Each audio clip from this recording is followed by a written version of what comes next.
Our Mr. Scammer program today is a bit different than our past programs. Prior to the COVID-19 pandemic, AARP Vermont Fraud Watch traveled the state of Vermont, providing interactive presentations to large and small community groups. The current crisis has made such services impossible. So today, we're bringing to you a program we call The Weapons of Fraud. It's a look at the nature of fraud and scams that plague Vermonters, as well as a look into the psychology of fraud from the perspective of the victim and the perpetrator. So what you're about to see is actually one of our in-person presentations created for you over the miracle of a video conference. Before we start with that, we do want to spend a little time apprising you of a scam that's gaining a lot of traction in Vermont. A large number of Vermonters have been receiving emails informing them that there's a problem with their internet service provider accounts. Now, quite often this would be couched as a Comcast or some other internet service provider. It might be Vermontel, it might be Burlington Telecom, but the email looks like this. In this case, it was one that I received. It notifies me that there's a problem with my Xfinity account and that this is an email from Comcast, wants to review something on my account and provides me with a link dead center in the page. Now this looks pretty good as far as an email is concerned. There's a notification from the company telling me that it's from Comcast. It shows the Comcast logo. It also has the Xfinity logo. So it looks pretty good. And there's also a link to paying my bill, for a store locator, for apps in my account. But let's say I decide, I'm kind of curious and I want to see what this information is on my account. So I click on the link and it takes me to this page. Once again, the page looks pretty official. It's got again the Comcast logo at the top, get your daily dose, and there's a space to insert an email address and a password. So I created an email address just for this particular email. It's not a real email address, but it's one that could exist. In this case, the email is arf, A-R-F, at gmail.net. Now, if you use a Gmail account, you're probably familiar with the format, which is gmail.com, not .net. But I decided to try out this particular email address. And for a password, I simply typed in woof woof, since the email address was ARF. Before we leave the page, though, I want to call your attention to something at the very top. If you look at the URL line or the address line that one would type in, you can see that there's a series of letters that make it look like it's Comcast, but then it says .godaddyscites.com. So this particular page was created on a GoDaddy website and posted. The result of that is that it appears online, looks very official, but in reality, I think we would all know that if Comcast or another service provider is trying to reach you, they're not going to go off their site to do that. So the official website should be showing at comcast.net. And in this case, it certainly doesn't. So let's say that what I'm going to do is enter those pieces of information, the made-up email address and the made-up password, and let's see what that nets us. So now I get another message, and it says, Xfinity, my account, log in now for the latest mail experience. This is kind of odd that to log in now when I had just entered my password and my email address, I shouldn't have to do that. But let's assume that we do. I can now click here where the text indicates and go to the mail activity. And let me do that. And the result is I go directly to the real Xfinity or Comcast login site. This brings up a number of serious issues. First of all, if you complete the information as requested, you've given the person sending this message to you full access to your internet account. That means they can order services, they can divert the billing or leave the billing where it is. They can have the information for you changed so that you can't access the account. And the other thing they can do is simply charge services to you that you receive the bill to, but you never know how that service was performed or whether or not you even got it. So don't fill out the email address. And again, we'll look at that email form. Don't fill out the email address.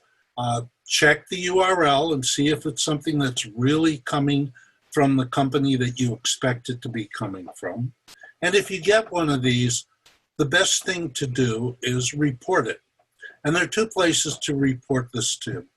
The first one is to whoever is hosting this particular site. So for example, in this case, the site is being hosted by the company GoDaddy. So I notified that company that there's fraudulent use of their account. The other place you want to notify is either the Federal Trade Commission or the FBI. And the Federal Trade Commission can be notified by just simply going to the website www.ftc.gov, or for the FBI, the website is www.ic3.gov. Either place, you can lodge a complaint, and hopefully if enough people do that, there'll be a motivation to go in and check on this account. Again, don't fill out the information that's requested and report this as a crime.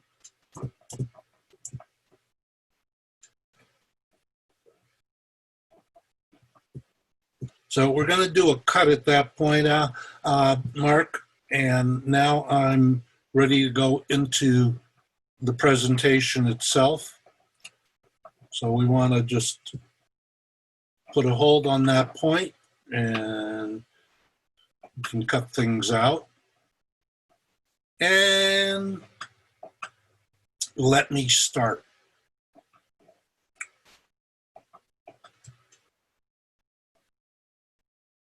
AARP Fraud Watch conducts a number of presentations. And the presentation you are about to see, we refer to as the weapons of fraud.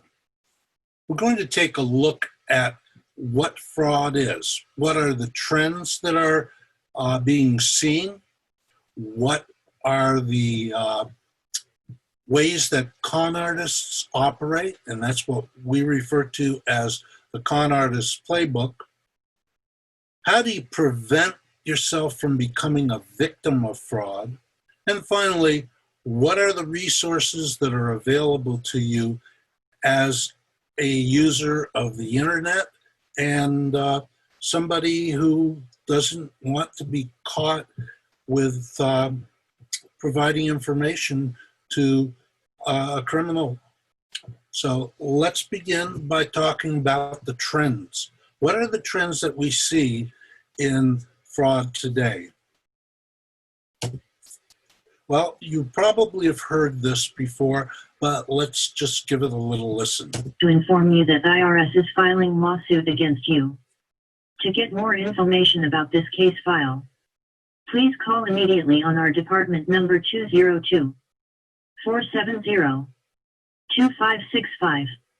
I repeat, 202-470-2565. Thank you. Now that probably sounds somewhat familiar to you. You may have also received a letter from the IRS, and in this case, it's a rather old one. This was from back in 2016, related to the 2015 federal income tax return. And you can see a number of pieces of information here. First of all, the Austin Processing Center is identified. In reality, there is no Austin Processing Center. IRS paperwork and mail is channeled through a location in Houston, Texas.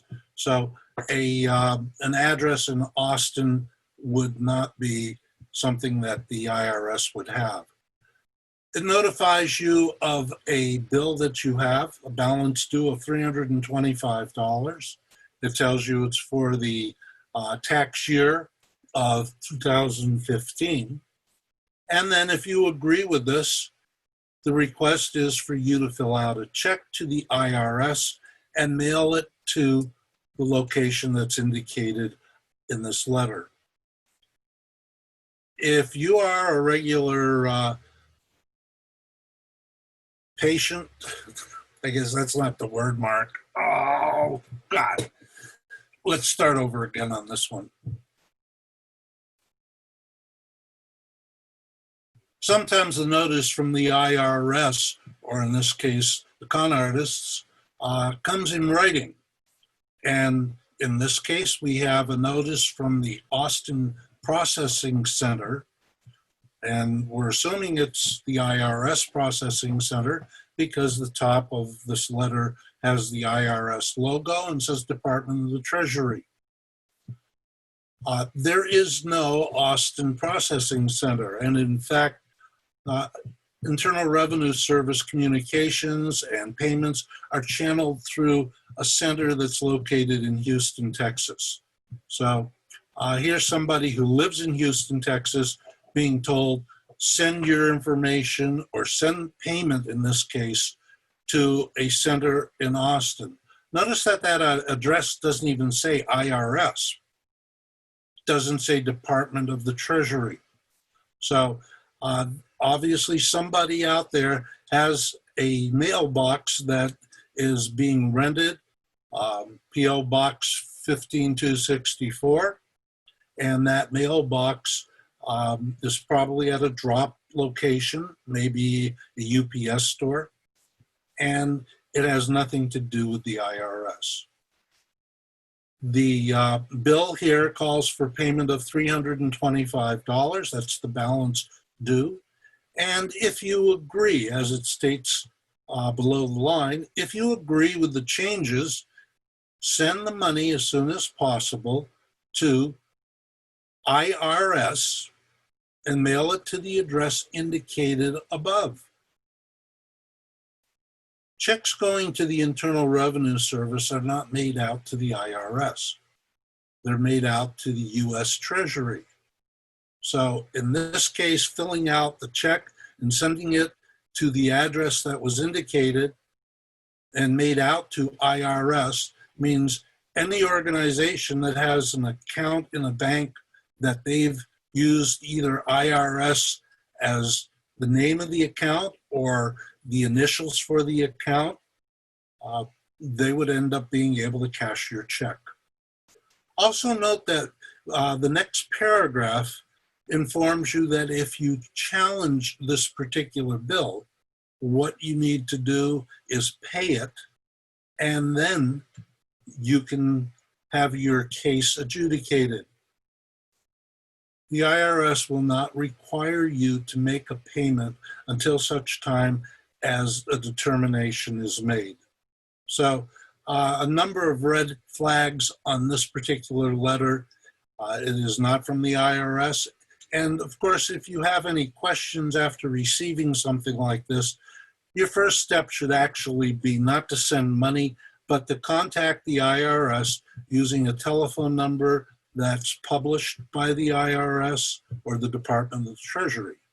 And if you're interested in going to their website, you could either go to irs.gov or ustreasury.gov, and you'd be able to find out if this is a legitimate notice. Mark will take a couple seconds here, and then I'm going to go on to the next segment.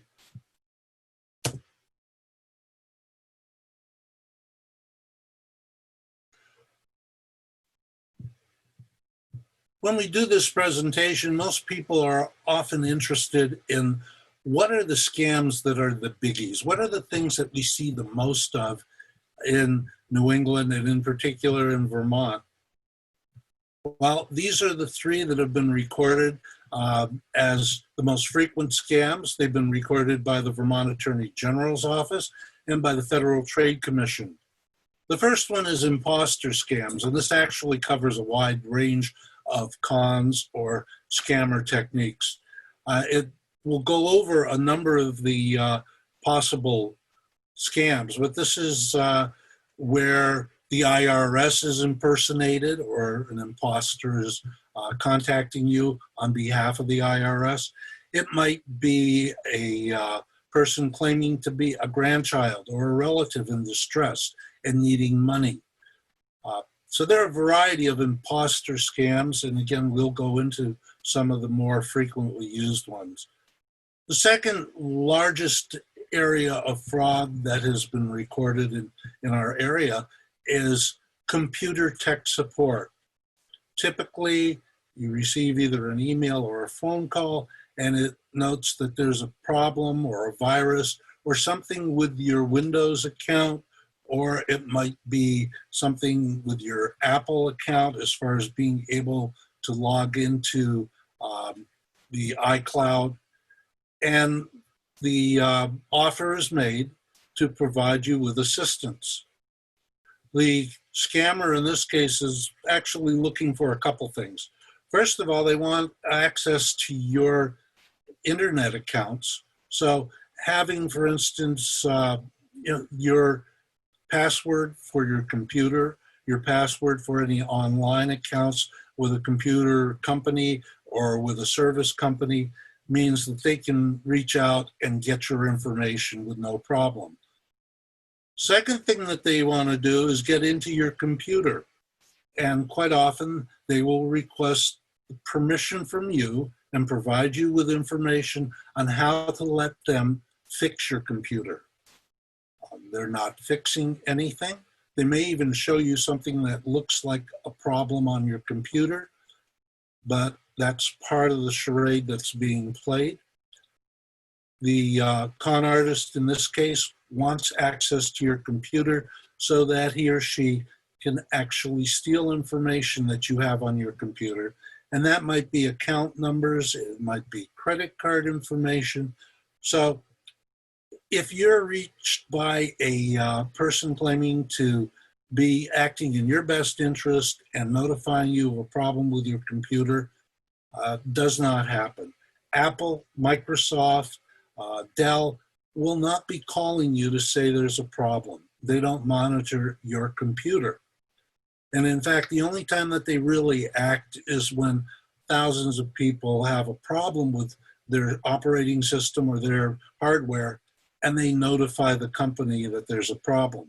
Then the company will issue a patch or some form of a fix to get that particular problem solved. The third area of major scams is debt collection. Debt collection usually takes the form of receipt of either a mail letter or an email stating that you didn't pay a particular bill. Now, this could be your power bill with a threat that your electricity will be shut off. It could be something that the sender claims you purchased a year ago or even longer and that you never paid, and they want payment now. And quite often these come with a threat to take you to court. The best thing to do in this case, once again, is check out the situation.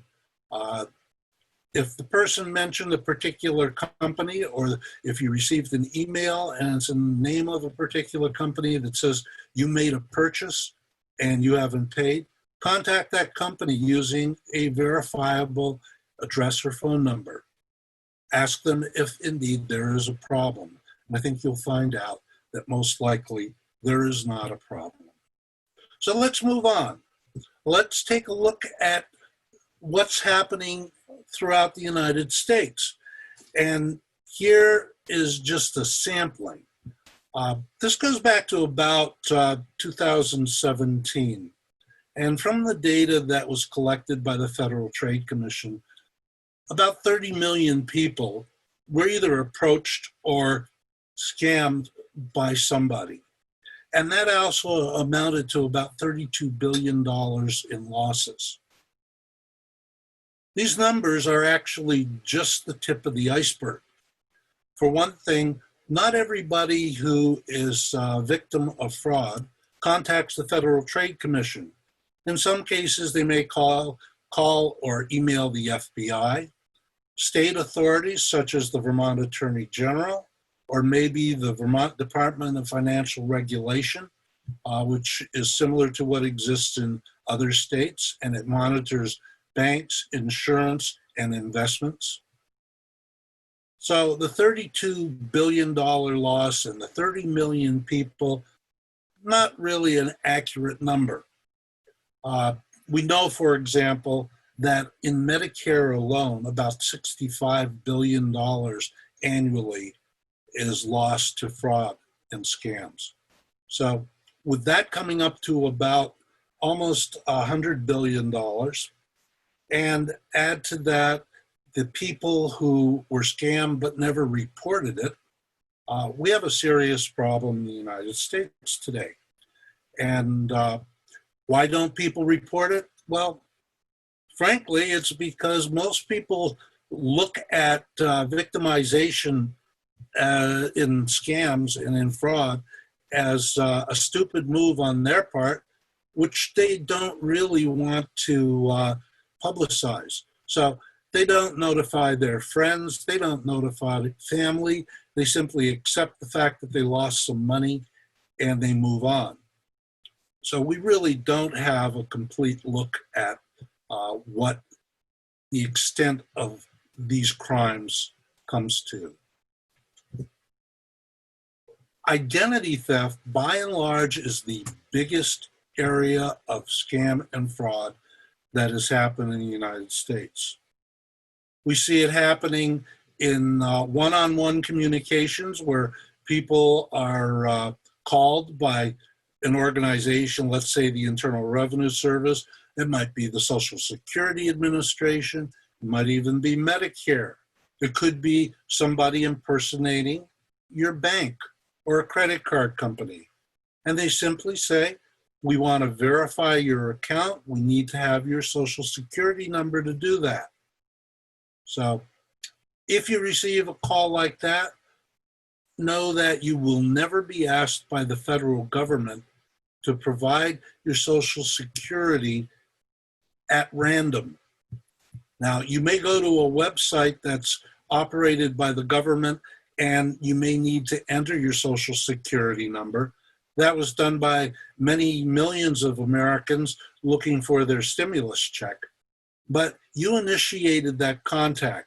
If somebody else initiates it, if you get an odd email that says click here and then asks you for that information, don't provide it. It is a scam. The government will not send you emails. Government agencies use the U.S. Postal Service to notify. So identity theft, it happens one-on-one, but it also happens in large numbers. And here's just a smatter of companies, organizations, educational institutions, government institutions, all have had some form of data breach. That includes a couple of government agencies like the IRS and the U.S. Census Bureau. It includes computer companies, Microsoft, Apple, Google, pharmaceuticals, CVS, commercial vendors like Target, Walmart, TJ Maxx, hotels such as Sheraton, um, insurance companies, and the biggest of them all was Yahoo. In the breach at Yahoo, 3 billion accounts were accessed. So we're talking about something that happens frequently through data breaches. We know that this is something that we really can't stop from happening. So you need to be aware of the fact that your information is out there. It's not a question of will your information be stolen. It's more a question of how many times.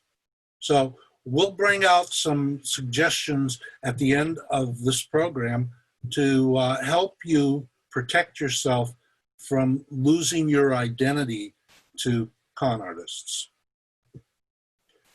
Here's one example, and we'll refer to this as phishing. This is an email that I received from supposedly the American Express company. It relates to my credit card. Somebody's been trying to get into my account, and it asked me to just click on where it says validation form HTML. Sounds like a simple thing to do.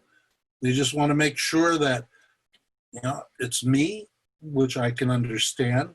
So let's see what's asked for on this form. I'll give you a minute or so to digest this.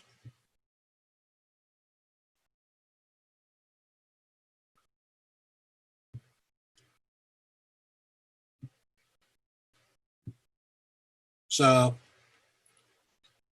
if we look carefully, it wants the usual personal information like name and address, goes on to birth date and place of birth, which would seem to be kind of odd since that information isn't even requested as far as place of birth when you make an application for the credit card. It asks for your social security number.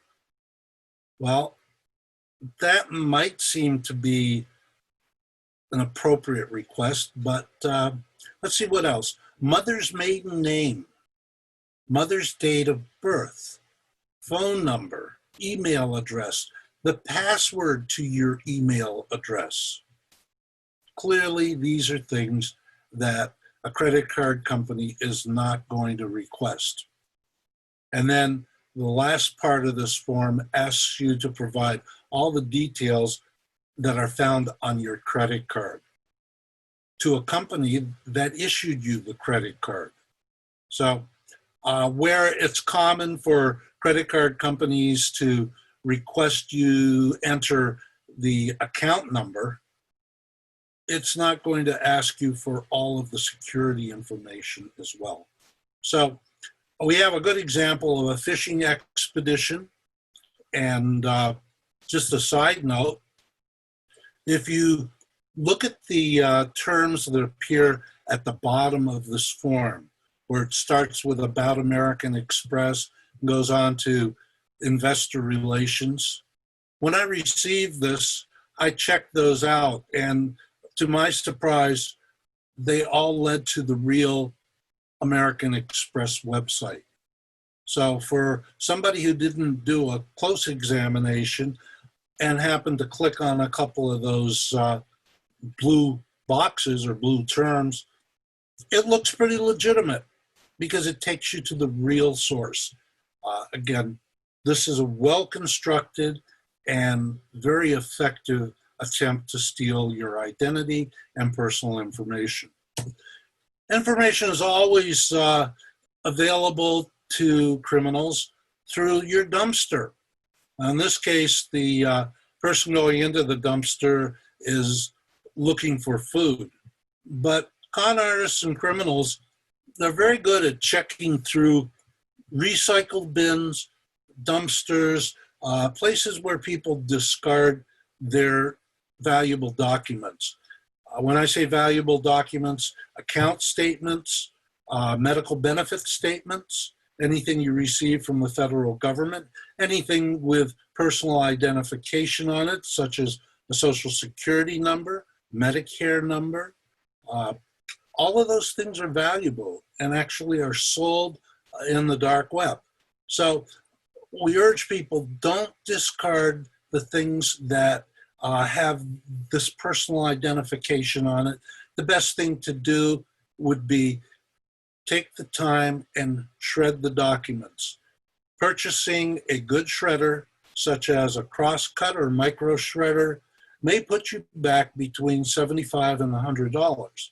But it's something that you can use to protect yourself. It's also something that if you and neighbors want to go in together on, you can split the cost, and that way nobody is out the full amount. Plus, you can share the shredder. So, just another suggestion on what you can do to prevent identity theft in this case. Here's one other that becomes an interesting approach to stealing people's identity and other information. This happens to be a job offer, and it was sent to me and to several other people offering us a position. And I've highlighted some of the critical points. First of all, the person who is sending this email for a company is listed at the top, highlighted, at gmail.com. And then there's an official looking number, employment offer, VI, et cetera, and then very polite greeting, good morning. Something that draws people's attention, $85,000 to $87,000 a year, which is probably a pretty good starting salary for most people. Gives you the name of the company, Atlantic Logistics Company, Inc., and it talks about their industry, which is strategy consulting, number of employees. The job purpose is listed, the skills are listed. They're all pretty vague, but they're pretty attractive as well.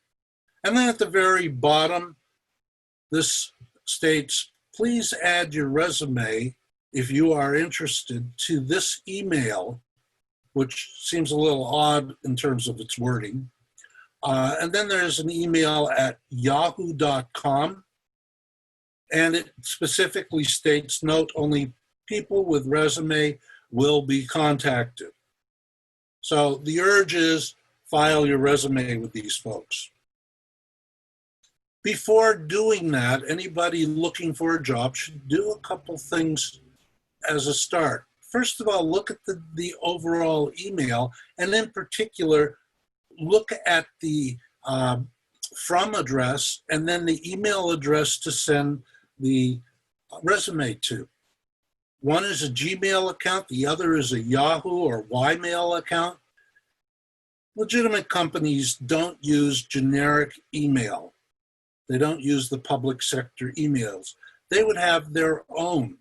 So for instance, Atlantic Logistics Company would probably be something like Atlantic Logistics as part of the address. So it might be Joe Smith at atlanticlogistics.com. That's something that becomes a really important piece to be aware of. The second very important piece is to look at the company and do some independent research. I happened to look up Atlantic Logistics, Inc., and I found it. It's a company located outside Atlanta, Georgia, and it's not a company that does strategy consulting. It's a trucking and delivery firm. So these folks took a legitimate name of a company, added an attractive topic to what the company does, provided a very attractive salary and conditions of employment, and then asks for personal information. Keep in mind what goes into a resume. It includes prior employers, places of residence, it includes education. There's a wealth of information that goes into a resume to try and secure a job. And in this case, that information is going into the hands of a scammer who now would have your full name, probably any relationships that you have, but certainly your employment history, and education. So beware of this type of offer. If you are looking for employment, use legitimate employment services, including your state employment agency. So now that we've taken a look, just a moment's break. Free seminar identifying elder scams.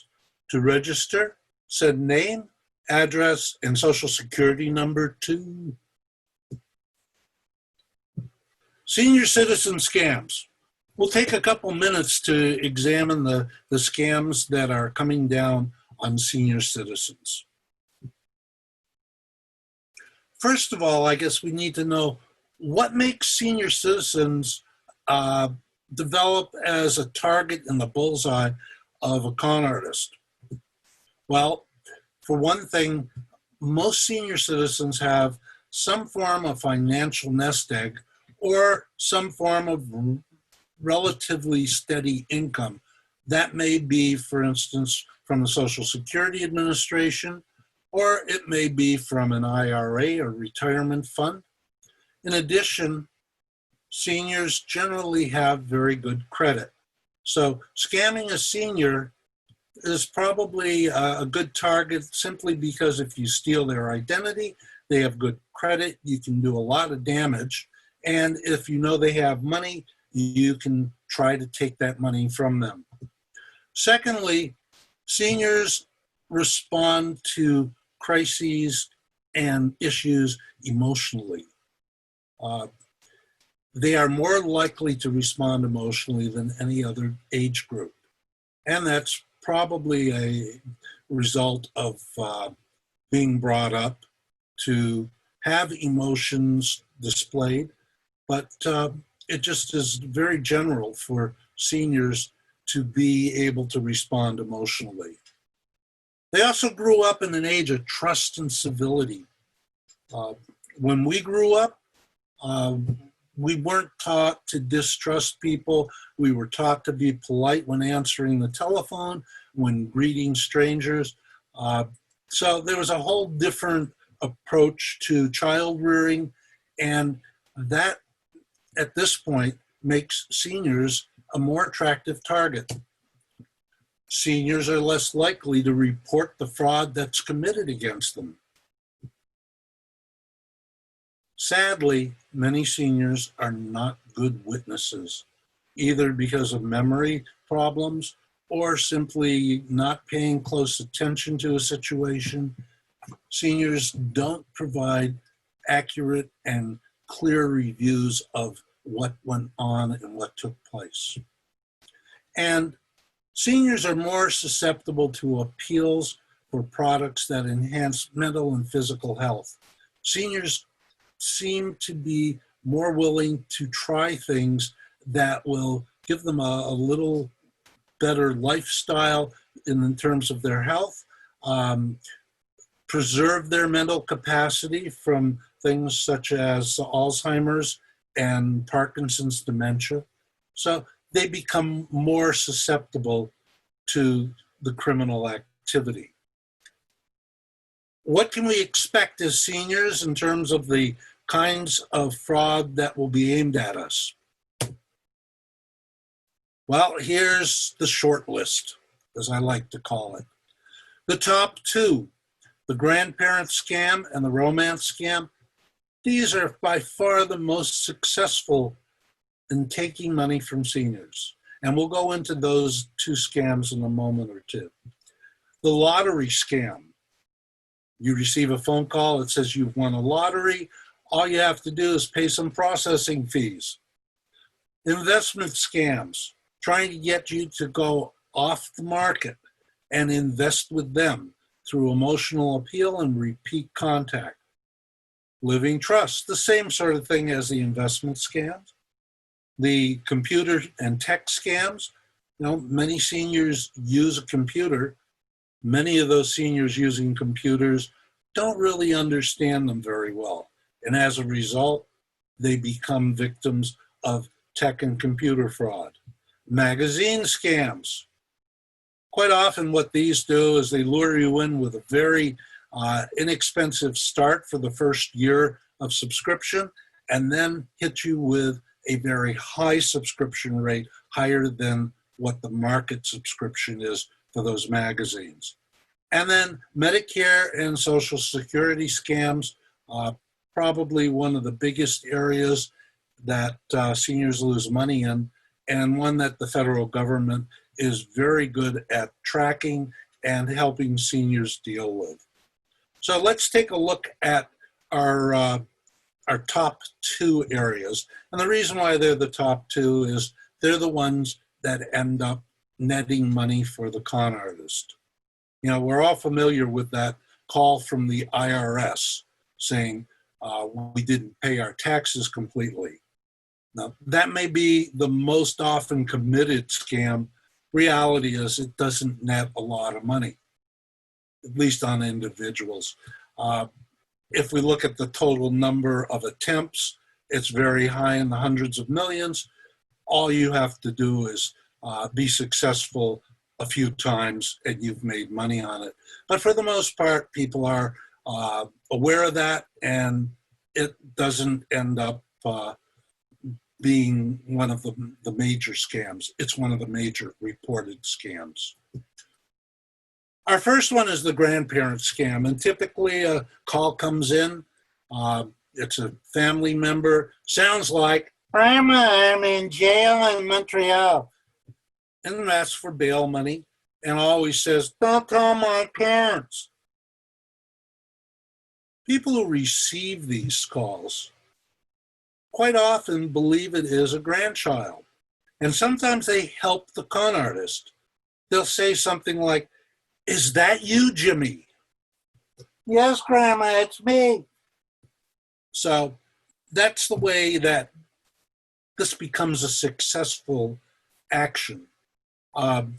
We urge people that since this is something that feeds on emotion, fear for a family member's safety, that the best thing to do is back off, say, "Give me your number, I'll call you back."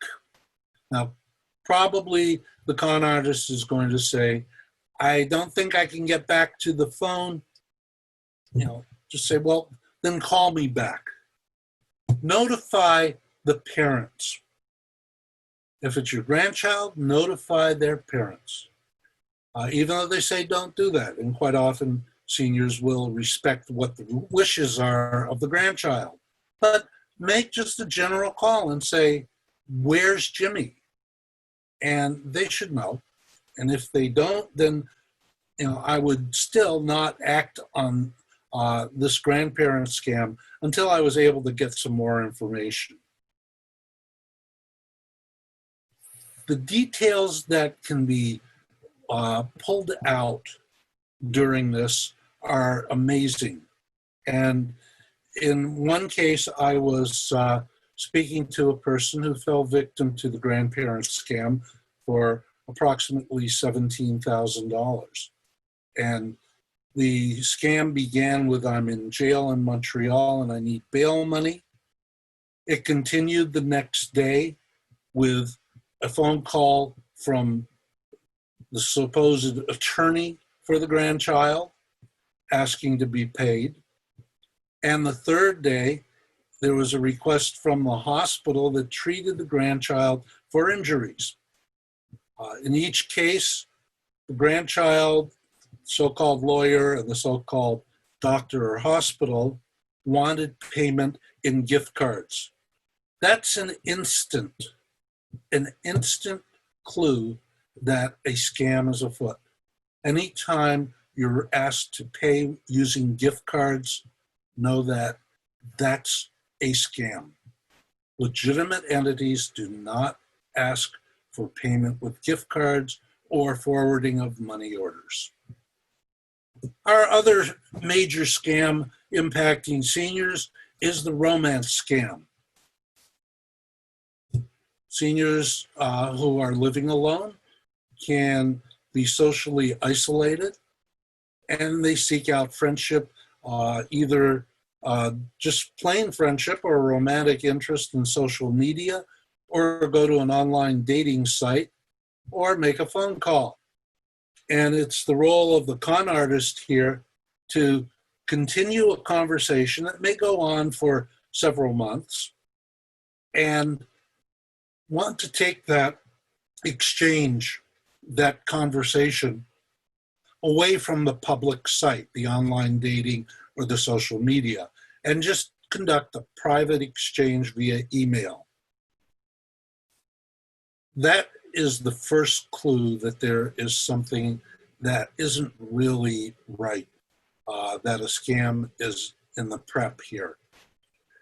The next step is that after continuing the connection, the con artist makes a comment about wanting to visit or needing some money to repair a car so they can come and visit, or it might be purchase a plane ticket. And that might be the first request.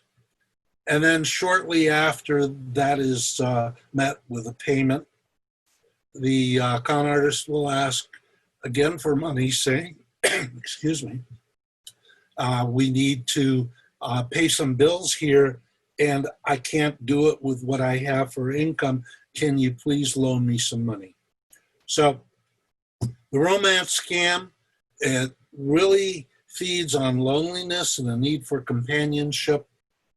Beware of those two very strong clues of a scam.